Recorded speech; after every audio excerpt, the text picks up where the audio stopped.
সুপ্রিয় দর্শক, স্বাগত সবাইকে আমাদের নিয়মিত টক শো। এই সময় আমি জহিরুল আলম আজ আপনাদের সঙ্গে আছি। প্রিয় দর্শক, বেশ কয়েকটি বিষয় নিয়ে আজকে কথা বলবো বিভিন্ন ভাগে। বিশ্ব মুক্ত গণমাধ্যম দিবস পালন হয়ে গেল।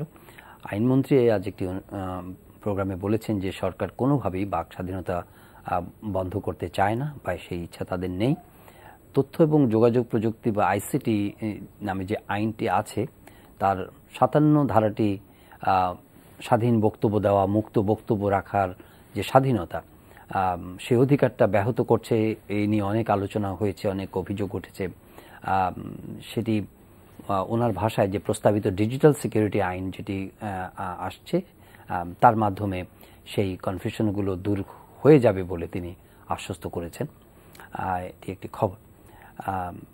লন্ডন ভিত্তিক সংগঠন আর্টিকেল 19 তারা বলছে যে ২০১৬ সালে বাংলাদেশে যে গণমাধ্যমের স্বাধীনতা বিষয়ক যে চিত্রটি তারা তুলে ধরেছে বা জরিপ দেখিয়েছে, সেটিতে তারা বলছে যে এটা বেশ নাজুক ছিল। তাদের ভাষায় এটা হচ্ছে রিপ্রেসিভ। তারা বিভিন্ন ঘটনার কথা উল্লেখ করে বলছে যে ৩২০টি অধিকার লঙ্ঘনের ঘটনা ঘটেছে ২০১৬-তে। এর মধ্যে বেশ কয়েকজন, প্রায় ৩ জনের মতো মৃত্যুবরণ করেছেন, নিহত হয়েছেন, খুন হয়েছেন। এরকম ১৪২ জন জার্নালিস্ট অথবা অনলাইন অ্যাক্টিভিস্ট বা পাবলিশার, তাদের অধিকার খুনের ঘটনা ঘটেছে সে ৩২০টি ঘটনার মধ্যে। এটি একটি ঘটনা। অন্যদিকে ওয়াশিংটন ভিত্তিক একটি গবেষণা প্রতিষ্ঠান, তাদের নাম হচ্ছে গ্লোবাল ফাইন্যান্সিয়াল ইন্টিগ্রিটি, GFI, তারা একটি রিপোর্ট প্রকাশ করেছে। সেই রিপোর্টে বলা হচ্ছে যে বাংলাদেশ থেকে, তাদের এই রিপোর্টটি মূলত অর্থ পাচারের উপর বিভিন্ন দেশ থেকে, সব দেশের তথ্য তারা দেয়নি, তো কিছু দেশের তথ্য আছে, বাংলাদেশ তার মধ্যে রয়েছে। তারা বলছে যে ২০১৪ সালে বাংলাদেশ থেকে প্রায় $৯১১ কোটি পাচার হয়ে গেছে টাকার অঙ্কে, যেটি প্রায় ৭২,৮৭২ কোটি টাকা, প্রায় ৭৩,০০০ কোটি টাকার মতো পাচার হয়েছে বলে তাদের রিপোর্টের ভাষ্য। এসব বিষয় নিয়ে বিচ্ছিন্নভাবে আমরা আলাপ করব। এছাড়া রাজনীতির মাঠে কিছু না কিছু আলোচনা তো খোরাক থাকছেই, সময় পেলে সেটি আলাপ করবো। আজ আমাদের সঙ্গে রয়েছেন প্রফেসর আফসান চৌধুরী, ব্র্যাক বিশ্ববিদ্যালয়।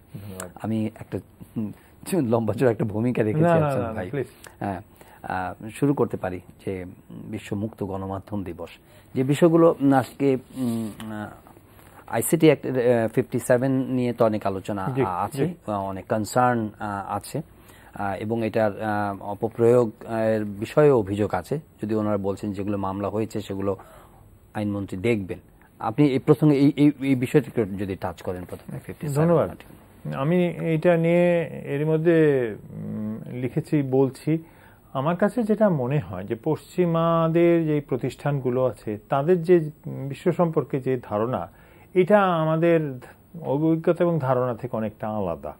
এবং আমি এই রিপোর্টগুলো দেখে আমি খুব না হলেও আমি যথেষ্ট হতাশ হয়েছি। তো অবশ্যই হতাশ এই কারণে বলছি যে আমি তো আশা করি না তার চেয়ে আর ভালো। যে এগুলো ২০-৩০ বছর আগে, বিশেষ করে ঠান্ডা স্নায়ুযুদ্ধের যুগে এগুলোর গুরুত্ব ছিল, কিন্তু এখনকার দিনে গুরুত্ব এটা অনেক আমার যেটা মনে হচ্ছে বাংলাদেশের বা আমাদের মতো দেশের যদি বিশ্লেষণ করতে হয় তাহলে আমাদের দেশের বাস্তবতা দেখতে হবে। এবং আমি একজন এই ৪০ বছরের উপরে কর্মী সাংবাদিক হিসেবে আমি দেখতে পাই না যে আমার এমন কোনো সীমাবদ্ধতা আছে। তার মানে কি আমাদের দেশের সীমাবদ্ধতা নেই? না, আছে অনেক, কিন্তু আমাদের কোন জায়গায় আমরা মুক্ত হতে পেরেছি সেগুলো দেখা দরকার। এটা না হলে খুব সহজে পশ্চিমা বলেছে, এই রিপোর্টে বলেছে যে আমরা তো ওটা আবার রাজনীতির মধ্যে আমরা জড়িয়ে পড়ি। আমার মতে যেটা দেখা দরকার যে অনলাইন আইসিটি অ্যাক্টের কথা যেটা বলেছেন, চাপটা কিন্তু তৈরি করছে গণমাধ্যম। গণমাধ্যমের চরিত্রটা মৌলিকভাবে পাল্টে গেছে এবং সেই চরিত্রটা পাল্টানো হচ্ছে যে আগে প্রিন্ট মিডিয়ার যুগে এবং কিছুটা হলো আমাদের গত ১০ বছরও অবস্থা যেটা ছিল, অনেক টাকা লাগতো গণমাধ্যম চালু করতে। পরিবর্তনটা কিন্তু এইখানেই হয়েছে। পরিবর্তনটা হয়েছে অনলাইনের যুগে, এখন আর ওইভাবে টাকা লাগছে না। তো তাহলে যেটা হচ্ছে কি, যে মানুষ বলবে যে কমিউনিটি রেডিও করতে দাও, এই রেডিও করতে দাও। অনলাইন হচ্ছে কমিউনিটি পত্রিকা। কোনো একটা বিশেষ, আপনি দেখবেন যে লক্ষ্মীপুর নিউজ, ফরিদপুর নিউজ এরকম করছে, প্রত্যেকটা কমিউনিটিকে নিজের উপস্থিতি করছে। সরকারের জন্য এরাই কিন্তু, সরকার বলবো বা মনে করেন ক্ষমতাবানদের জন্য এটাই একটা বড় সমস্যা। আজকে আপনি জানেন যে রাজুর কেসটা যেটা ওয়ালটন পিছু হাঁটা শুরু করেছে। কেন শুরু করেছে? আমি 2000-2500 গণমাধ্যমের সঙ্গে এতটা সোজা না লড়াই করার। আমরা আসলে সবল, তবে আমরা একটা ট্রানজিশনের মধ্যে দিয়ে যাচ্ছি, পরিবর্তনের মধ্যে দিয়ে যাচ্ছি। এবং আনিস সাহেব যেটা বলেছেন, আইনমন্ত্রী যেটা বলেছেন, উনি তো বাস্তবতা স্বীকার করছেন। মানে গত 5 বছর ধরে আমরা যে পরিমাণ গালি দিয়েছি আইসিটিকে, এবং এটা অপব্যবহার যেমন হয়েছে, আমরা মনে করি আজকে মনে করুন আমার সঙ্গেই কথা হয়েছে যারা বলছে যে আফসান ভাই আমাদেরকে আইসিটির উপরে বলতে হবে, কিন্তু ওই রিপোর্টটা ঠিক ছিল কিনা এটা আমাকে বলতে হবে।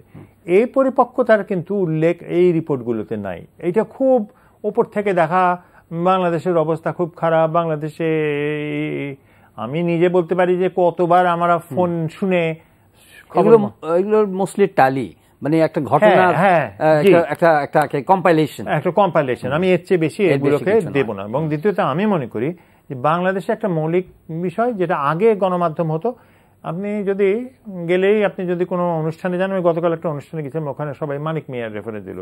মানিক মিয়া 71 সালের আগের সাংবাদিকতা করেছে। তো 71 আগের সাংবাদিকতা তো জাতীয়তাবাদী রাজনীতি, সেখানে উনি সত্য বলেছেন না মিথ্যে বলেছেন এটাও এসে যায় না, উনি মোটামুটি জাতীয়তাবাদকে এগিয়ে নিয়ে গেছেন। কিন্তু আজকের দিনের আমরা যারা গণমাধ্যমের সঙ্গে জড়িত, আমরা কিন্তু অনেক ভিন্ন ধরনের এটা আমরা করছি। এবং সেখানে আমরা যেটা প্রতিষ্ঠা করার চেষ্টা করছে যে আমাদের কণ্ঠস্বর আছে, মালিকের কণ্ঠস্বর আমার কণ্ঠস্বর না। আমি মালিকের সঙ্গে একটা পার্টনারশিপ করে গণমাধ্যমের এই জায়গাটায় আছি। আমি কি মালিক?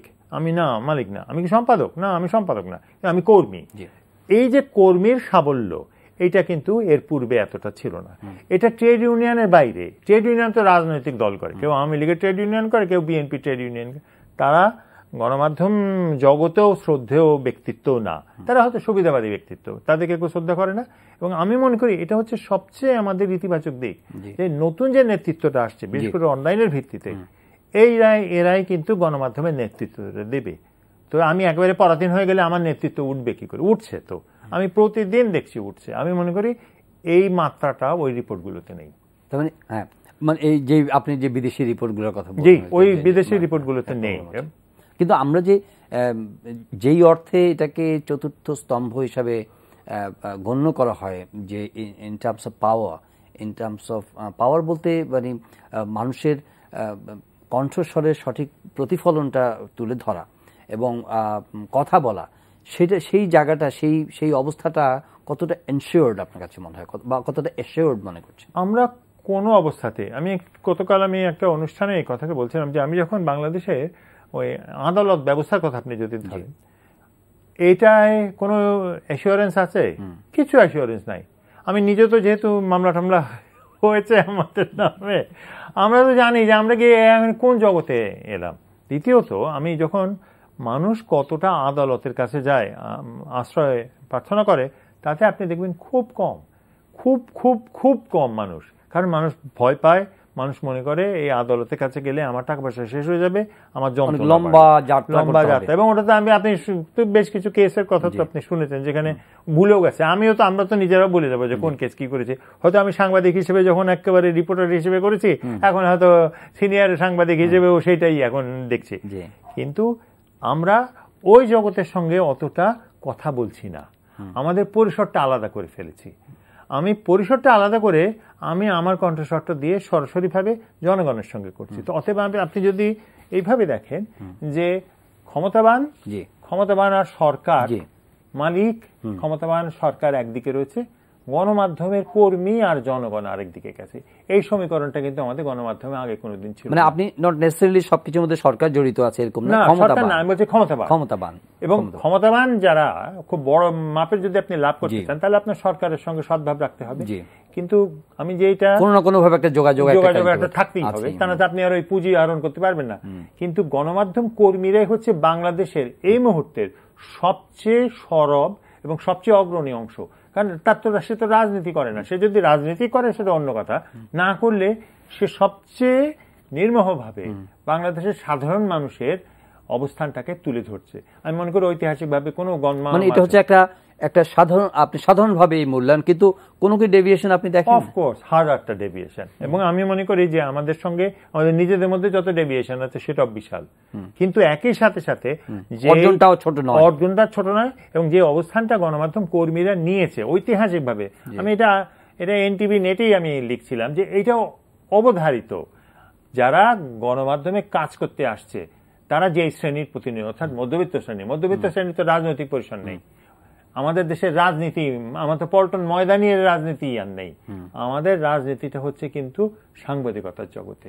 তো সেখানে দলীয় রাজনীতি না করে যারা সমাজের রাজনীতি করছে, আমি মনে করি তারা সবচেয়ে গুরুত্বপূর্ণ নাগরিক। তারপরে জেনারেলি কিছু জিনিস আছে যে ধরেন যে অনেকে শারীরিকভাবে লাঞ্ছিত হচ্ছেন, হত্যাকাণ্ডের শিকার হয়েছেন কিছু, বা হত্যা প্রচেষ্টার মধ্যে পড়েছে, এরপরে ছোটখাটো তো আছেই, অপহরণের ঘটনা আছে, তারপরে ইন্টিমিডেশন, যেটা ভয়ভীতি প্রদর্শন, হুমকি, এগুলো তো আছেই। আচ্ছা, অবশ্যই, এবং থাকবেও, এবং আগামীতে এই যে কালকে চলে যাবে তা না, কিন্তু আপনি একই সাথে খেয়াল করুন, আজকে একজন গণমাধ্যম কর্মী কে আমাদের দেশের রাজনীতির অবস্থান থেকে দেখুন, 1976 কি 77 খন্দকার মুশতাক সাহেবের একটা মিটিং হচ্ছিল, যেখানে কর্মী, আমাদের ঘনিষ্ঠ মানুষরা, বোমা যখন গ্রেনেড এক্সপ্লোশন হয়েছিল, কতজন সাংবাদিক আহত হয়েছিল, নিহত হয়েছিল, বারবার আমরা হয়েছে, এই শিকারটা হবে। আজকের দিনে যতটা কম হয়, যেমন কালকে একজন বলছিলেন যে সাংবাদিকরা গুম হয়ে যাওয়ার ভয় থাকে, আমি মনে করি এটা ঠিক না, সাংবাদিকদেরকে গুম কেউ করবে না, কারণ সাংবাদিকরা যদি দলীয় রাজনীতি না করে, সাংবাদিকরা যদি মোটামুটি স্বচ্ছ রিপোর্টিং করে, তাকে কেউ, কিন্তু ডিফারেন্ট কনটেক্সটে খুন খারাপি, হত্যাকাণ্ডের ঘটনা, এটা কিন্তু সেটার সঙ্গে আপনি গণমাধ্যমের ভূমিকার সম্পর্ক রাখতে পারেন। মনে করেন মানুষকে তো ধরে নিয়ে গেছে, পেটানো হয়েছে, মারাও হয়েছে, ইত্যাদি হয়েছে, পুলিশ রিমান্ডে হয়েছে, এই যে সাংবাদিকটাকে রাজুকে ধরে নিয়ে তাকে পুলিশ রিমান্ডে হয়েছে, প্রবীর সরকারকে করা হয়েছে, আরো অনেককে করা হয়েছে, আমরা নিজেরাও তো নিয়ে গেছে আমাদেরকে, কিন্তু সেটা আমাদের গণমাধ্যমের ভূমিকার জন্য নিয়ে গেছে। কিন্তু এখন গণমাধ্যমের ভূমিকাটাও বিশ্লেষণ করা দরকার। এই যে নতুন পরিবর্তন হচ্ছে, এই পরিবর্তনটা আমার মনে হয় আমাদের দেশের বিশ্লেষণে আসছে না।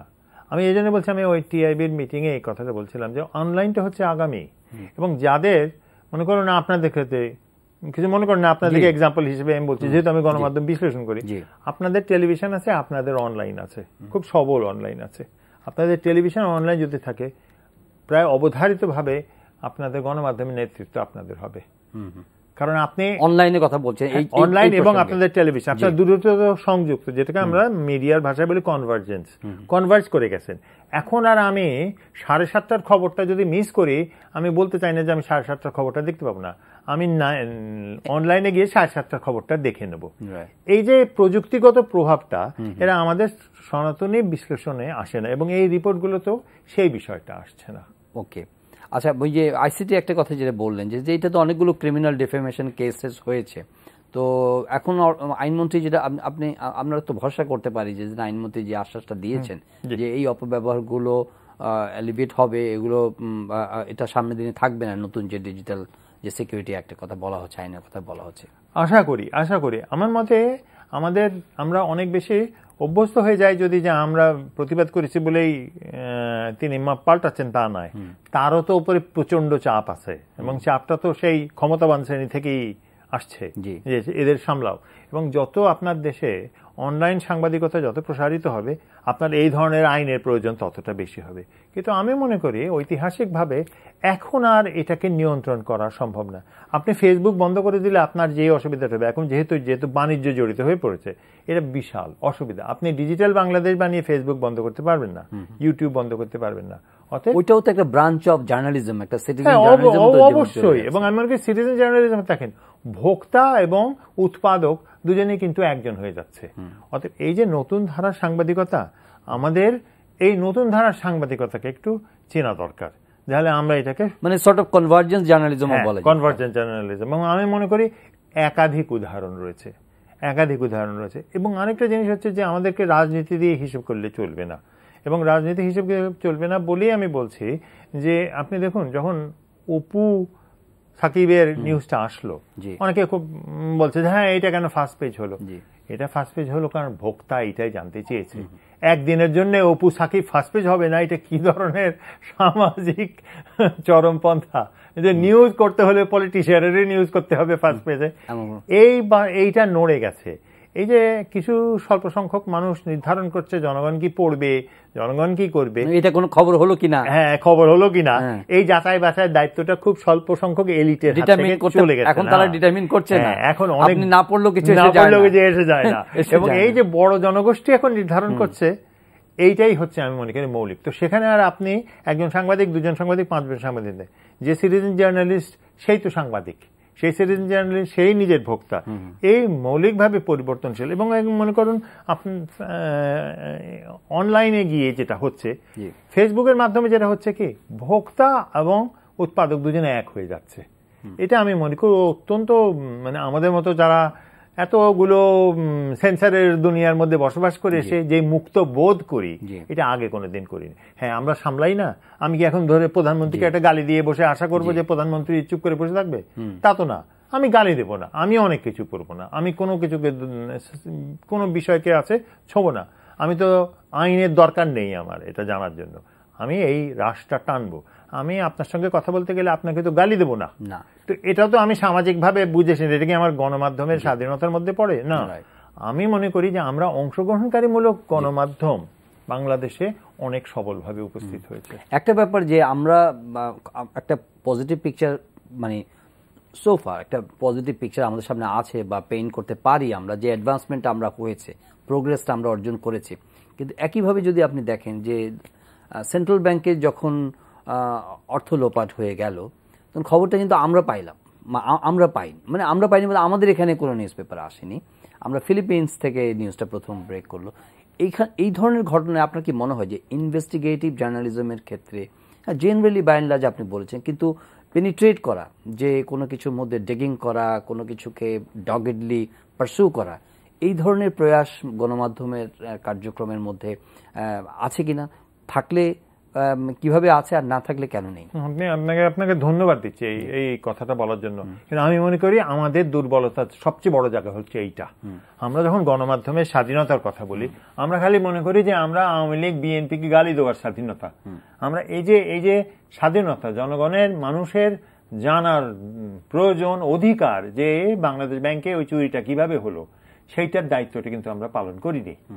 সেখানে দেখা যাচ্ছে এটা কি আপনি মানে নিজেকে রেসপন্সিবল হোল্ড করা, এটা কি দক্ষতার সমস্যা নাকি অন্য কোনো সমস্যা? না, এটা দক্ষতার সমস্যা। কারণ আপনি দেখেন কেউ তো তারপরে তো কোনো জায়গায় বাধা হচ্ছে না। এবং ফিলিপিন্সে আমি ওটা তখন আমরা স্টোরি ফলো করছিলাম তখন তো দেখছিলাম যে আমরা জানিই না, আমরা কিভাবে যে এটাকে জানবো সেটাও আমরা জানি না। দ্বিতীয়ত হচ্ছে আমি মনে করি এই নিয়মটা ফলো করা উচিত। আমি সাংবাদিক হিসেবে কোনো ফিয়ার ফ্যাক্টর কাজ করে কিনা, এই ধরনের ফিয়ার ফ্যাক্টর হচ্ছে যেটি কাজ করে ফ্যামিলিয়ারিটি ফ্যাক্টর। আমি যদি এখন বাংলাদেশ ব্যাংকের গভর্নরের সঙ্গে মাসে একবার দেখা হয়ে যায়, আমার পক্ষে স্বাধীন থাকাটাও ভদ্রতার কারণে অনেক কঠিন হয়ে যেতে পারে। আমি মনে করি আমাদের সাংবাদিকতায় এই ঘনিষ্ঠতা একটা রোগে পরিণত হ্যাঁ, এবং এইটার জন্য আমাদের অনেকগুলো স্বাধীনতার খর্ব হতে পারে এবং আমাদের ক্যাপাসিটি বিল্ডিং এর ক্ষেত্রে বড় অন্তরায় হয়ে যায়। জি, এবং আমি মনে করি যে আপনি যে কথাটা বলছেন ক্যাপাসিটি বিল্ডিং, এইটা আমাদের গণমাধ্যমের ভেতর থেকে যদি এই চাহিদাটা তৈরি না করতে পারি আমরা, যে না আমার আরো দক্ষ হতে হবে। আমি একটা ইকোনমিক্স এর উপরে আপনি যে কথা বলেন, আমি তো অর্থনীতি ভালো বুঝি না, আমি কি করব, আমি 2-3 জনের পড়বো, কথা বলবো, দেখবো।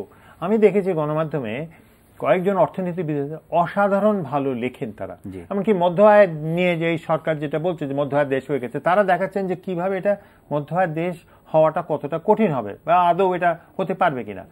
ওই লেখাগুলোর দায়িত্ব নয় সেই গণমাধ্যমকে এমনভাবে পৌঁছে দেওয়া যাতে মানুষ বুঝতে পারে, সেটা তারা করছে না। তারা লেখাটা পাচ্ছেন, ছাপিয়ে দিচ্ছেন, পত্রিকায় উঠিয়ে দিচ্ছেন, তারা ভাবছেন যে তার দায়িত্ব শেষ হয়ে গেছে। আমি মনে করি এই ভোক্তা সচেতনতা আমাদের গণমাধ্যমের অনেক বড় একটা সীমাবদ্ধতা। আমাদের যদি দক্ষতা থাকে তাহলে আমরা ইচ্ছে অনেক ভালো রিপোর্ট করতে পারতাম, অনেক অনেক দক্ষভাবে। এবং বাংলাদেশ ব্যাংকের বিষয়টাতে আমরা তো বুঝিও না, আমরা তো আর কম্পিউটারও বুঝি না, ইন্টারনেট সিকিউরিটি বুঝি না এও নিজে। তাহলে উচিত ছিল না আমাদের দাবি তোলা যে না আমাদেরকে শেখাও বাংলাদেশ ব্যাংক। তো আমরা এই যে গণমাধ্যমের স্বাধীনতা বা মুক্ত গণমাধ্যমের অধিকার নিয়ে আমরা কথা বলছি, কিন্তু একই সঙ্গে তো এটাও আসে যে ফ্রিডম কামস উইথ রেসপন্সিবিলিটি। তো ওই রেসপন্সিবিলিটির জায়গাটায় আমরা কতটা মানে নিজেদের দাঁড় করাতে পেরেছি? আপনি যদি কনভেনশনাল মনে করেন যেটা প্রফেশনাল মিডিয়া যদি বলি আমরা, যেটা আমরা বেতন পান বা আমাদের লেখা বা বলার জন্য যাদের, সেটা অনেক বেশি দায়িত্ববান। দায়িত্বহীন যদি বলেন, আপনি যে কোনো একটা স্ক্যান্ডাল নিয়ে আপনি যদি কহেন আমি স্ক্যান্ডাল পড়ি, মানে দেখার জন্য যে কিভাবে ওরা প্রেজেন্ট করে, ওরা কিছু ভালো কাজ করে, যেমন ধরেন যেসব তথ্য আপনি কোনোদিন খুঁজতেও যাবেন না, তারাও সেই তথ্যগুলো সংগ্রহ করে ফেলে। কিন্তু যেটা করছে তারা সেই ধরনের ট্যাবলয়েড, আমি বিদেশি ট্যাবলয়েড, ওর কি ইয়েলো জার্নালিজমের পর্যায়ে, ইয়েলো রেড গ্রিন আমি বলতে পারবো না, তবে এরকম নিম্নমানের, মানে এখন আর ওটা পড়া যায় না, বিদেশিও পড়তে পারবেন না। তাহলে আপনার ট্যাবলয়েড জার্নালিজমের চাপটা কি হচ্ছে? সেটা হচ্ছে বাজারের চাপ। ওকে টিকে থাকতে হলে এই ধরনের খবরই দিতে হবে। তার মানে ওকে দিতে হবে কে কার স্ত্রীর সঙ্গে প্রেম করেছে, কে কার এই করেছে, এই যে জঘন্য জিনিস বা হত্যা, খুন, জখম, এইটাই হচ্ছে। এবং আমি মনে করি আমাদের দেশের, এটা আমি হয়তো লোকজন ভাববে না বলতে, আমাদের দেশের ট্যাবলয়েড জার্নালিজম পশ্চিমা ট্যাবলয়েড জার্নালিজম হচ্ছে অনেক বেশি পরিষ্কার। ওদের কি মানুষরা পরিষ্কার কিনা আমি জানি না, মানে এই জঘন্যতা আপনি সহজে সহ্য করতে পারবেন না। কিন্তু এটা কি আউট অফ সেলফ সেন্সরশিপ কিনা, মানে যে আমরা অনেক কিছুতে নিজেরাই ইয়ে হয়ে যাচ্ছি। সেলফ সেন্সরশিপ যেটা হয় যে আমাদের ধরুন খুনি টুনি হওয়ার বর্ণনা থেকে আমরা অসুবিধা নেই, বরং আমরা তাদেরকে বলি যে এটা দেওয়া উচিত না। ওদের দেশে এই জিনিসটা করে যে মানুষের চেহারা থাকবেন, কিন্তু ওদের দেশে মানে যৌনতা বিষয়ক যেসব খবর থাকে আমাদের দেশে ওরকম ভাবে আসে না, ওইটা আমাদের দেশে গ্রহণযোগ্য না। প্রত্যেক সংস্কৃতির জন্যই তো আলাদা মাপকাঠি থাকা উচিত। আমাদের এখানে বরং কিছুটা হলেও নিউজ ভ্যালু যেটা আছে, যেটা সবার জন্য এটা গ্রহণযোগ্য মানের হয়। এছাড়া আমাদের যে কিছু পত্রিকা আছে সেন্সেশনাল নিউজ দেবে। আপনি দেখুন এই যে একজন কাস্টমস অফিসার শাহাবুদ্দিন নাগরি, তার যে রিমান্ড নিয়ে খবরটা হচ্ছে, কোন জায়গায় তো কোনো অশ্লীলতার কথা আসছে না।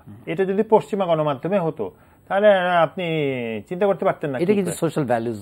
হ্যাঁ, এবং আমার মনে হয় এটা তো বটে, কারণ কি ওকে তো বিক্রি করতে হয়। কিন্তু একই সাথে মনে রাখবেন আমাদের দেশ থেকে যে পোর্ন দেখা হচ্ছে না তা না, আমাদের দেশে বিশাল পোর্ন ইন্ডাস্ট্রি আছে। তবে আমাদের গণমাধ্যমে যখন এই তথ্যগুলো আসছে, খবরগুলো ফিল্টার্ড হয়ে যাচ্ছে, সেটা অনেক ফিল্টার্ড হয়ে যাচ্ছে। আমি মনে হয় যে এটা তো দায়িত্ব। কিন্তু মূলধারা যেসব গণমাধ্যম আছে যে কোনো ভাবেই হোক, তারা তাদের কাছে তো এটা আসে। গণমাধ্যমের মানে মুক্ত গণমাধ্যমের কথা যখন বলা হয়, তখন এখনকার প্ল্যাটফর্ম হিসেবে talk shows are very critical platform, very important. এ সম্পর্কে আপনার কি মূল্যায়ন? আমি এইটুকু সব বলি যে এখন পর্যন্ত আমি জানি না প্রডিউসারদেরকে কেউ কিছু, আমাকে আজ পর্যন্ত একবারও কেউ কোনো বলেনি, বা আমি যথেষ্ট টক শো করি, কেউ আমার কোনো প্রডিউসার বলেনি যে না আপনাকে নেওয়া যাবে না কারণ আপনি করেন। একটা কারণে হতে পারে, যেহেতু আমি রাজনৈতিক দলের সঙ্গে আমার সম্পৃক্ততা নেই এবং তাদেরকে আমার খুব একটা পছন্দ হয় না, আমি সবাইকে বলতে পারি, কারণ এটা আমার স্বাধীনতা। আমি তো আমাকে স্বাধীন হতে চাইলে আমাকে হিসাব সমালোচনা সব দিকেই করে, হ্যাঁ, অথবা এটা আমার প্রয়োজনই নাই। আমি বিশ্লেষণ করি, আমি মাস্টারি করি, আমি সাংবাদিকতা করি, আমি বিশ্লেষণ করি। আমাকেও কেউ বলেনি এখন পর্যন্ত যে তাদেরকে অসুবিধা হচ্ছে। দু এক সময় হয়তো শুনেছি কেউ বলে যে পুলিশকে আপনি এত গালি দেন আপনি, তো আমি বলছি পুলিশকে গালি দিয়ে পুলিশ অদক্ষ হলে, কিন্তু পুলিশ যখন গত এই প্রায় 8-9 মাসে যেটা সন্ত্রাসীদের বিরুদ্ধে, জঙ্গিদের বিরুদ্ধে যে করেছে, সেটার আমি যথেষ্ট প্রশংসা করি, আমি লিখে প্রশংসা করি। আপনি মনে করেন আমাদের দেশের সরকারি দল একটা ক্ষমতায় আছে, তার ভালো জিনিস যদি হয় আমি অনেকবার বলি, খারাপ জিনিস হলো আমি বলবো। কিন্তু আমি মনে করি কি, সরকার কিন্তু যে পলিসিটা নিয়েছে, সরকার হচ্ছে বড়লোক, সরকার তাদের বিপক্ষেই যাচ্ছে যাদের সঙ্গে রাজনীতির ঘনিষ্ঠতা আছে। এবং আপনি যদি যে নামগুলো এসছে তাদেরকে দেখেন, এরা প্রত্যেকে কিন্তু পূর্বে রাজনীতির সঙ্গে কোনো না কোনো ভাবে জড়িত। যারা রাজনীতির থেকে মুক্ত তাদেরকে কিন্তু সরকার কেউ বলেনি। আমাকে তো বলতো অন্তত একটা কথা, দু এক সময় টেলিফোনে মনে হয় যে তারা আড়ি পাতে, তো শোনো আমি তো আর কোনো ষড়যন্ত্র করছি না। আমি যদি ষড়যন্ত্র না করি তো সরকার কি মাথা ব্যথা আছে? আচ্ছা একটা লোক বলতেছে, বলতে দাও। আমি সরকারকে ক্ষতি করতে সম্ভব নয়, আমার ক্ষতি করা সম্ভব নয়। এইটা আমি মনে করি যে সরকার হিসেবে বলার অধিকারটা প্রোটেকশন থাকা দরকার। এবং হ্যাঁ, এবং আমার মনে হয় আপনি টক শোটা কেন গুরুত্বপূর্ণ এই জন্য, আপনি এটা সিরিয়ালের রিপ্লেসমেন্ট না। টক শো আপনার সবচেয়ে জাতীয় বিষয়। অনেকে টক শো পছন্দ করে না, এই করে না, কিন্তু আপনি আর বাংলাদেশে গত 30 বছর ইতিহাসে কোন জায়গায় বিএনপি আওয়ামী লীগ পক্ষ বিপক্ষ একসাথে বসে কথা বলেছে? আমি মনে করি এটা ঐতিহাসিক। আসম ভাই, আজকের সময় মানে এই পর্বটা এখানেই শেষ করব। আপনাকে অনেক ধন্যবাদ। এখন আমার সঙ্গে যোগ দিচ্ছেন প্রফেসর শামীম রেজা, স্বাগত আপনাকে ঢাকা বিশ্ববিদ্যালয়তে।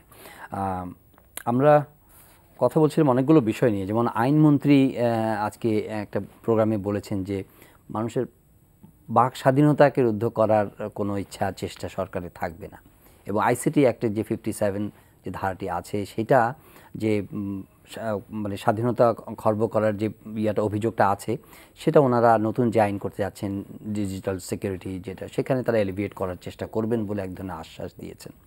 আজকে বিভিন্ন প্রোগ্রামও হয়েছে, যেমন অনেকেই বলেছেন যে সাংবাদিকরা বা গণমাধ্যমের কর্মীরা ভয়ভীতি বা মানে চাপের ঊর্ধ্বে উঠে স্বাধীনভাবে কাজ করতে পারছেন না, তারা এক ধরনের সেলফ সেন্সরশিপের মধ্য দিয়ে তাদেরকে সময় পার করতে হচ্ছে। কিন্তু তথ্যমন্ত্রী আবার এটা কন্ট্রাডিক্ট করেছেন, উনি বলেছেন যে না, এরকম পরিস্থিতি নাই, বরং তারাই চাপের মুখে পড়ছে বা পড়বে যারা মিথ্যা প্রচারের সঙ্গে যুক্ত আছে। গণমাধ্যম দিবসে, মুক্ত গণমাধ্যম দিবসে যে এসেন্সটা, সেটা আমরা বর্তমান যে পরিস্থিতির সঙ্গে আছি, দুটো মিলিয়ে আপনি কি চিত্র দেখতে পাচ্ছেন? আপনি একটা শব্দ বলেছেন যে এটার এসেন্সটা কি।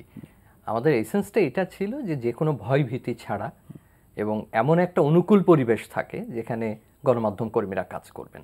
আমরা এই আলোচনাগুলো যখন শুরু করেছিলাম তখন হয়তো শুধু সাংবাদিক শব্দটি বলতাম, এখন আমরা গণমাধ্যম কর্মী বলি, এবং সেখানে যিনি সাংবাদিক আছেন, যিনি এটার সম্পাদক আছেন, বিভিন্ন স্তরে যারা কাজ করছেন, প্রত্যেকের উপরে কোনো চাপ থাকবে না, কোনো ভয়ভীতি থাকবে না। কিন্তু এটা শুধুমাত্র বললে হবে না, তার একটা আইনগত সুরক্ষারও কিন্তু প্রয়োজন পড়ে। যে আপনি বললেন, এটা উন্নত দেশে হয় অনেক সময়, যে কনভেনশন আছে বা রীতি আছে, ঐতিহ্য আছে, তারা সেখানে আইন থাক বা না থাক অসুবিধা হয় না সেখানে, কারণ গণতান্ত্রিক চর্চাটা এরকম একটা পরিবেশে এটা অনেক সময় দেখা যায় যে আইন আছে, সেটার হয়তো কোনোদিনই প্রয়োগ করা হয়নি, অথবা আইন নাই কিন্তু চমৎকারভাবে সেটা চলে যাচ্ছে।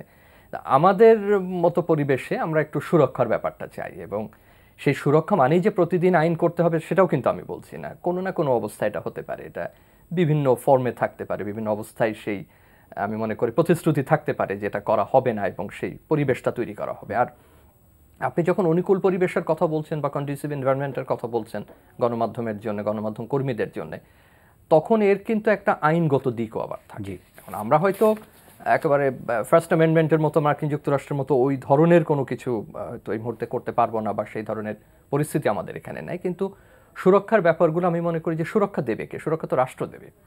যে কোনো আপনি যদি মানবাধিকারের ক্ষেত্রে বলেন, তো সেটা সুরক্ষা দায়িত্ব কিন্তু রাষ্ট্রের। একই রকম গণমাধ্যম স্বাধীনতার যে আইনগত সুরক্ষার, সেটা তো গণমাধ্যম কর্মী দেবে না, বা আপনি আমি দিতে পারবো না। সেটা রক্ষা করবার দায়িত্ব কিন্তু রাষ্ট্রের বা সরকারের, কাস্টোডিয়ান কিন্তু তারা। সামটাইমস সেই সুরক্ষার প্রশ্ন তো পরে আসছে, সামটাইম রেপ্রেসিভ মনে হয়। আজকে একটা রিপোর্টের মধ্যে এরকম একটা মন্তব্য করা হয়েছে। দুটো আমার কাছে মনে হয় যে দুটো ক্ষেত্র, একটা হলো যে যারা এর ভেতরে আছেন, যারা প্রতিনিয়ত কাজ করছেন, 24 ঘন্টা কাজ করছেন, দিনের 365 দিন কাজ করছেন, তাদের যে প্রত্যক্ষণ এবং অন্য কেউ যখন পর্যবেক্ষণ করে বলে, দুটো কিন্তু মিলতে নাও পারে। আমাদের এই জিনিসটাও খেয়াল রাখতে হবে। যে কথাটা মাননীয় মন্ত্রী বলেছেন, আমি তাকে প্রথমে সাধুবাদ জানাই যে তিনি 57 ধারা নিয়ে কথা বলেছেন। আপনি যদি ওই আলোচনার সূত্র ধরে আসি, আমরা 57 ধারা নিয়ে বারবার এই কারণে কথা বলছিলাম যে এর যে আইসিটির অপব্যবহার কেউ করেন আমরা কিন্তু একবারও বলছি না, অবশ্যই অপব্যবহার করে। এবং আজকের যে সন্ত্রাসবাদের মধ্যে আমরা আছি, বা যে চূড়ান্ত পর্যায়ের যে সহিংসতা আমরা দেখি, সেখানে সামাজিক মাধ্যমের একটা বড় ধরনের সম্পর্কযুক্ত তৈরি হয়েছে, যেটা আমাদেরকে ভাবিয়ে তুলছে। এবং আপনি বলা চলে যে অযাচিতভাবে, কোনো দায়িত্ব জ্ঞানহীন ভাবেও এগুলো ব্যবহার করা হয়, ইন্টারনেট বাহিত যে সমস্ত মাধ্যমগুলো আছে, এমনকি আমাদের যে প্রাতিষ্ঠানিক মাধ্যমগুলো আছে, মুদ্রণ মাধ্যম বা সম্প্রচার মাধ্যম, সেখানেও যদি একটা বিচ্যুতির ঘটনা ঘটেনি, সেটা কিন্তু আমি বলছি না। কিন্তু দেখুন, সামগ্রিকভাবে আপনাকে তো দেখতে হবে যে আপনি কোন গণতান্ত্রিক ব্যবস্থার মধ্যে বসবাস করতে চান, এবং তার সঙ্গে আপনার কোনটা যায়।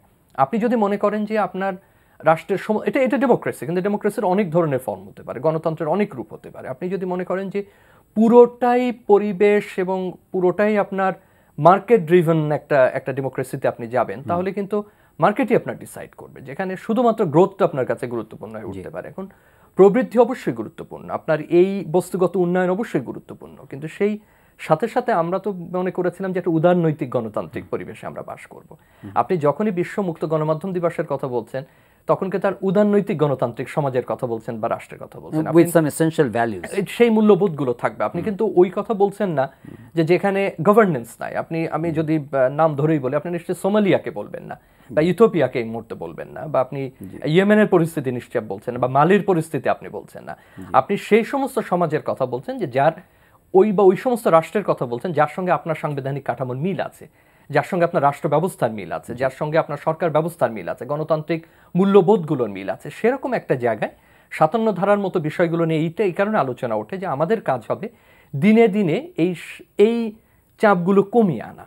আমরা 57 ধারা এই কারণে কথা বলেছি যে ক্রমাগত এটা বাড়ানো হয়েছে, শাস্তির মাত্রাগুলো, শাস্তি তো থাকবে, অন্যায় করলে তার জন্য শাস্তি থাকবে এবং তার জন্য কিন্তু অন্যান্য আইনও আছে, কিন্তু এটা কমিয়ে আনা যায় কিনা সেটা একটা বড় ছিল। এখন যদি 57 ধারা এই আইসিটি আইনে না থাকে সেটা আমরা সাধুবাদ জানাই, কিন্তু একই সঙ্গে লক্ষ্য রাখতে হবে যে অবশ্য মন্ত্রী বলেছেন যে এটা পুরোপুরি হলে বোঝা যাবে যে কিভাবে তারা এটাকে রাখছেন বা কিভাবে ব্যাখ্যা দিচ্ছেন। আগবাড়ি আমাদের বলার কোনো সুযোগ নেই, আমরা এখনো দেখিনি যে কি অবস্থা এটা থাকবে।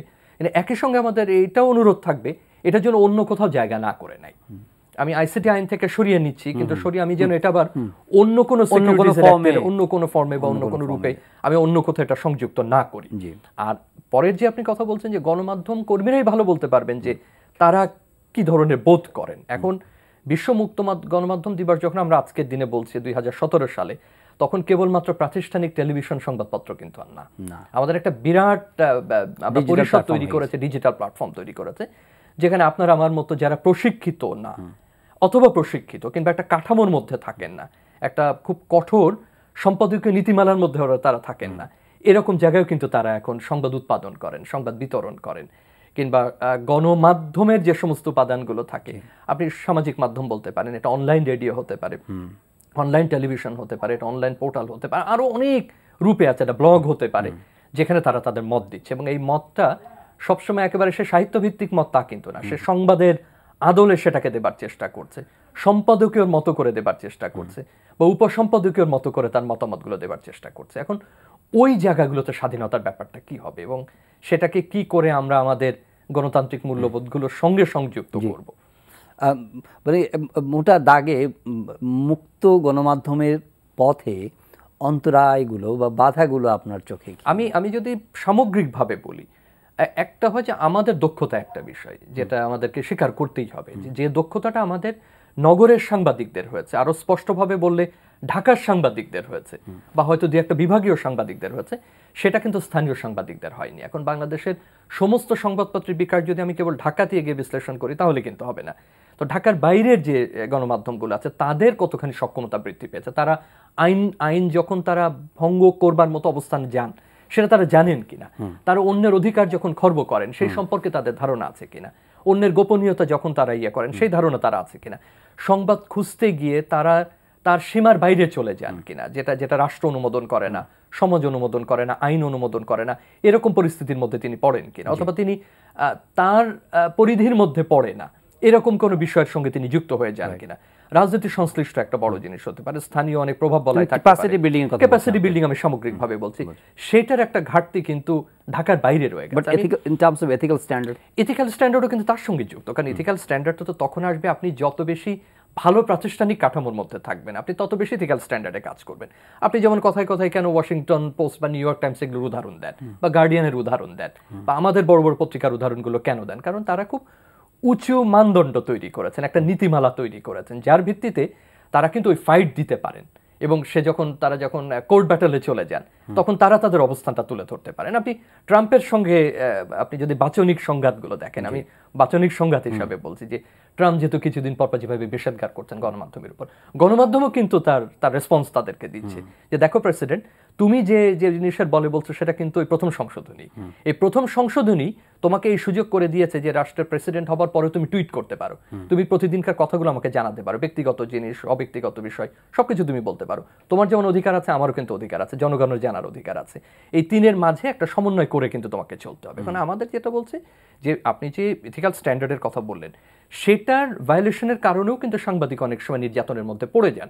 তার মানে এই না যে নির্যাতন এটা হলেই তাকে নির্যাতন করতে হবে, কারণ আমাদের যেহেতু সহিংসতা আছে সমাজে, তো আমরা একেবারে সহিংসতার বাইরে সবাইকে নিয়ে যেতে পারিনি। সুতরাং আপনি যদি সহিংসতার মাত্রাগুলো দেখেন, একেবারে খুন খারাপের বাইরেও অন্তত এরকম প্রায় বোধহয় 15-20টার মতো তালিকা আছে যখন আমরা লক্ষ্য করি, ফোনে হুমকি দিচ্ছে, হাত পা ভেঙে দিচ্ছে, গায়ে হাত দিচ্ছে, নানান ধরনের হুমকি দিচ্ছে, কাজ করতে দিচ্ছে না, একজন অবরুদ্ধতা তৈরি করছে বা একঘরে করে ফেলছে, এই যে বিভিন্ন ভাবে তার উপর চাপ সৃষ্টি করা, সেটা আমি মনে করি যে এক হলো যে শুধুমাত্র যে এথিক্যাল স্ট্যান্ডার্ড দিলেই ওটা হবে, শুধুমাত্র সে ভালো প্রশিক্ষণ পেলেই হবে তা কিন্তু না। আবার আমাদের আগের আলোচনায় ফিরে আসতে হবে যে আমি তাকে ওই অনুকূল পরিবেশ দিচ্ছি কিনা। ওখানে যারা আছেন, ধরে নিই যদি এটা প্রশাসনের কেউ হয়, তাহলে তারও ওই জ্ঞান আছে কিনা, তিনিও জানেন কিনা যে জনগণের তথ্য প্রাপ্তির অধিকার আছে। অতএব তিনি যদি একটা অনুসন্ধানী সাংবাদিকতা করতে যান, তারও কিন্তু দায়িত্ব আছে তাকে সহযোগিতা করার। অতএব এটা কিন্তু আবার আরেকটা পক্ষ আপনি এখানে নিয়ে আসছেন যে আমরা তো রাষ্ট্রের মধ্যে সমাজ বাস করি, সমাজ তো আরেকটা এন্টিটি, এবং সেই জায়গায় আপনি কতখানি এগুলো নিয়ে চিন্তা ভাবনা করেন। আমার কাছে যে বড় যে আপনি যখন বলছেন যে মোটা দাগে কি, মানে একটা তো সক্ষমতার কথা বললাম যে গণমাধ্যমের প্রশিক্ষণ, সক্ষমতা, নীতি, এগুলো তো অবশ্যই আমাদেরকে মেনে চলতে হবে। রাষ্ট্রের অনুকূল পরিবেশের যখন কথা বলছি সেটা সুরক্ষার প্রশ্ন আসছে।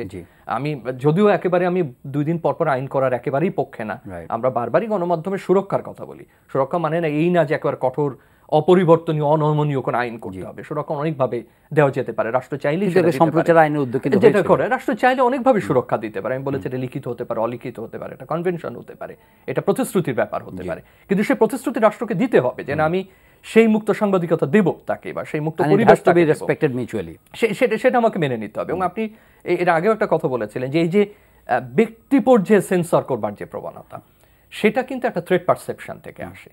এখন সেটা আছে কিনা আমরা তো এইটুকু অনুষ্ঠানে এত বিস্তৃত আলোচনা করতে পারবো না, কিন্তু এটা যদি threat perception not essentially from government অথবা মানে ক্ষমতাবানের কথা বলা হচ্ছে, এটা কিন্তু আমরা সবসময় যে যেহেতু সরকার হচ্ছে আমাদের একদম ইমিডিয়েট বলা চলে যে আসার জায়গা, বা যিনি আমাদেরকে দেখভাল করেন, মোস্ট ইমিডিয়েট রেগুলেটর, যে কারণে আমরা সরকারের প্রসঙ্গ বারবার টানি, রাষ্ট্রের প্রসঙ্গ, রাষ্ট্রের মধ্যেই তো আমরা থাকি।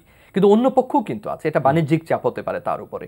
এটা আমরা সহজ কথায় যে খুব জনপ্রিয় শব্দ মাসল পাওয়ার যারা আছেন, অসংখ্য আমাদের প্রভাব বলাই তৈরি হয়েছে, রাজনৈতিক এবং অরাজনৈতিক বিভিন্ন কাছে মুক্ত গণমাধ্যম ভালনারেবল, সেখানে মুক্ত গণমাধ্যম ভালনারেবল। সুতরাং আমি শুধুমাত্র রাষ্ট্র এবং সরকারের কিছু প্রতিষ্ঠান বলেই যদি বলি যে এখানেই আমার গণমাধ্যম তার বিকাশের ক্ষেত্রে বাধা বা সহযোগিতা, তা কিন্তু না। সহযোগিতা কিন্তু সমাজের ওই প্রতিষ্ঠানগুলোর কাছ থেকে আসতে পারে, মানুষের কাছ থেকে না। আমরা তো আমাদের অবস্থা, আমাদের বিদ্যমান বাস্তবতা আমাদের চেয়ে ভালো কেউ জানবে না। তারপরেও একটু আজকে একটা রিপোর্ট আসছে, আপনার আর্টিকেল 19 লন্ডন বেসড একটা অর্গানাইজেশন, তারা কিছু ইভেন্ট তুলে ধরেছে, 320টার মতো ভায়োলেশনসের কথা বলেছে। এখানে যেগুলো আসছে, যেমন physical integrity, murder, attempted murder, serious সাংবাদিকদের সিরিয়াস ইনজুরি কাজের ক্ষেত্রে, মাইনর অ্যাসাল্ট, অ্যাবডাকশন অ্যাটেম্পটেড, তারপরে intimidation, threats, harassment, arrest and detention, gender based violation, destruction of equipment and property. এগুলো তো সবই আমাদের জানার মানে জগতের মধ্যেই ঘটনাগুলো ঘটছে। এর মধ্যে কোনো পরিবর্তন, কোনো উন্নয়নের চিন্তা বা আশা বা প্রচেষ্টা আপনি দেখেন না? যে কথাটা আপনি একটু আগে বলছিলেন, এই যে ঘটনাগুলো বললেন, তারা যে এটা যে একটা সংগ্রহ করেছেন, তথ্যগুলো কম্পাইলেশন করেছেন বা সংকলন করেছেন, সেখানে দেখবেন যে এই ঘটনাগুলো অনেকগুলো অন্তত শুনেই কিন্তু বোঝা যায় যে সবকিছুর জন্য রাষ্ট্রীয় প্রতিষ্ঠান দায়ী বা রাষ্ট্র প্রতিষ্ঠানের ব্যক্তি দায়ী নয়। এর জন্য কিন্তু আরো যে প্রভাব বলয়গুলো আছে, শক্তিশালী গোষ্ঠীগুলো আছে, তারাও কিন্তু দায়ী।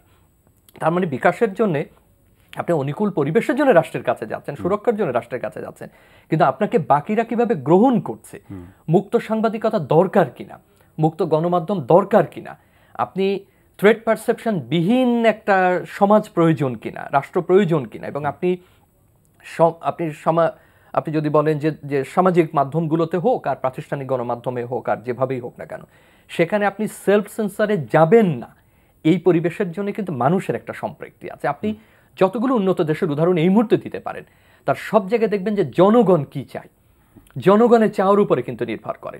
আমাদের জনগণের এই যে প্রত্যাশা, সে কতখানি আমাকে স্বাধীন দেখতে চায়, সেই প্রত্যাশার উপর কিন্তু নির্ভর করে রাষ্ট্রের সঙ্গে আপনার চুক্তি কি হবে। আমাদের সংবিধান বলেছিল, আমরা যখন প্রথম সংবিধান করেছি, এক ধরনের পারস্পরিক সুবিধাবাদের ক্ষেত্র তো রয়েছে, এবং যেখানে দ্বন্দ্বটা, সেখানে জনগণের প্রত্যাশা চাপ দিয়েও কি সেই অপটিমাম বেনিফিটস, এখন জনগণ সামগ্রিকভাবে প্রত্যাশার কি ডিসকোর্স তৈরি করছেন এটা কিন্তু স্পষ্ট হচ্ছে না। আপনি লক্ষ্য করুন, আপনি যে মুক্ততা চান, আপনি যে একটা ফ্রিডম অফ এক্সপ্রেশন চান, মত প্রকাশের স্বাধীনতা চান, এবং মত প্রকাশের স্বাধীনতা যে একটা ব্যাপক ধারণা, এবং সেই ব্যাপক ধারণা যে গভর্নেন্সে উপকারে আসতে পারে, যে কোনো বিদ্যমান সরকারের যদি আপনি কোনো সমালোচনাত্মক দৃষ্টিকোণ থেকে দেখেন, সেটা যে তার জন্য ক্ষতি নয়, তার জন্য ভালো, আপনার অতটা ত্রুটি মুক্ত নয়, কিছুটা ভুল ব্যাখ্যা, সেটাও যে একটা পলিটিক্যাল ইকোনমিতে অবদান রাখতে পারে, সেই ধারণাটা তো আপনার আমার ভেতর থেকে আগে আসতে হবে। সেই যে মুক্ত চিন্তার ধারণাটা, সেটা আমি স্কুলে বলি কিনা, সেটা আপনি উচ্চশিক্ষা প্রতিষ্ঠানে বলেন কিনা, এই যে ধারণা, যে কারণে আপনি দেখেন বৃহত্তর সামাজিক পরিসরে, যেখানে আমরা নাগরিক সমাজ বলি, সে কি কন্টেম্পট অফ কোর্ট নিয়ে আলোচনা করে, সে কি আপনার মত প্রকাশের বিষয়গুলো আনা হচ্ছে? বারবার আপনি দেখবেন কিছুদিন পর পর আদালত অবমাননার প্রসঙ্গটা। আমি কিন্তু আদালত অবমাননার আইনের প্রসঙ্গে কথা বলছি না, আমি বলছি যে আজকের দিনে, আজকের অবস্থানে, আজকের প্রযুক্তির বিকাশে, আজকের গণমাধ্যমের ধারণায়, আজকের উদারনৈতিক গণতন্ত্রের ধারণায় আমরা কয়বার টেলিভিশনে বলেন, টেলিভিশনের বাইরে বলেন, সংবাদপত্র বলেন, নাগরিক সমাজে বলেন, শিক্ষা প্রতিষ্ঠানে বলেন, থিঙ্ক ট্যাঙ্কে বলেন, কন্টেম্পট অফ কোর্ট নিয়ে আলোচনা করেছি যে আমরা ওই পর্যায়ে রাখবো কিনা। আমরা কতবার মত প্রকাশ নিয়ে আলোচনা করেছি, মানহানি নিয়ে আমরা আলোচনা করেছি কিনা। আমরা আজকে যে পর্যায়ে আছি, আপনি 100 বছর আগের যে মানহানির ধারণা, সেই মানহানির ধারণা নিয়ে আপনি আজকে চলতে পারেন না। তার মানে আমি বলছি সমস্ত দোষ আমি কর্তৃপক্ষের উপর চাপাতে চাই না। আমি দেখতে চাই আমি নাগরিক সমাজ কতখানি এরপরে আলোচনা করেছি, আমার যে পরবর্তী প্রজন্ম তৈরি হচ্ছে যারা উদারনৈতিক গণতান্ত্রিক দেশে বাস করবেন, তারা কতখানি মত প্রকাশ নিয়ে, মানহানি নিয়ে, আদালত অবমাননা নিয়ে, এবং কেন আমি সংশয়বিহীন, শঙ্কামুক্ত, মেঘমুক্ত, এবার যেভাবে বলা হচ্ছে রিপোর্টগুলোতে, আমি কেন এরকম একটা পরিবেশ চাইবো না। কারণ এই পরিবেশ একসময় ছিল প্রাতিষ্ঠানিক গণমাধ্যমের। আজকে কিন্তু আমি পার্টিসিপেটরি কমিউনিকেশনে বিশ্বাস করি, অংশগ্রহণমূলক একটা গণমাধ্যম বলেন বা যোগাযোগ প্রক্রিয়ায়, সেখানে আপনার সঙ্গে যিনি আজকে অনুষ্ঠান দেখছেন তিনিও কিন্তু এর অংশ। অতএব এই সামগ্রিকভাবে আমি মনে করি যে মুক্ত গণমাধ্যম বা সাংবাদিকতার ধারা বিকশিত হবে। আজকে আর সময় নেই, সময় থাকলে আরো আলাপ করে যেত। ধন্যবাদ আপনাকে শামীম রেজা স্টুডিওতে কষ্ট করে আসার জন্য। প্রিয় দর্শক, আজকের অনুষ্ঠান এখানে শেষ করছি। সবাই ভালো থাকবেন, দেখা হবে পরের অনুষ্ঠানে। আর এই অনুষ্ঠানটি আপনারা অনলাইনেও দেখতে পারেন, ভিজিট করুন www.ntv.com। দেখা হবে আবারও।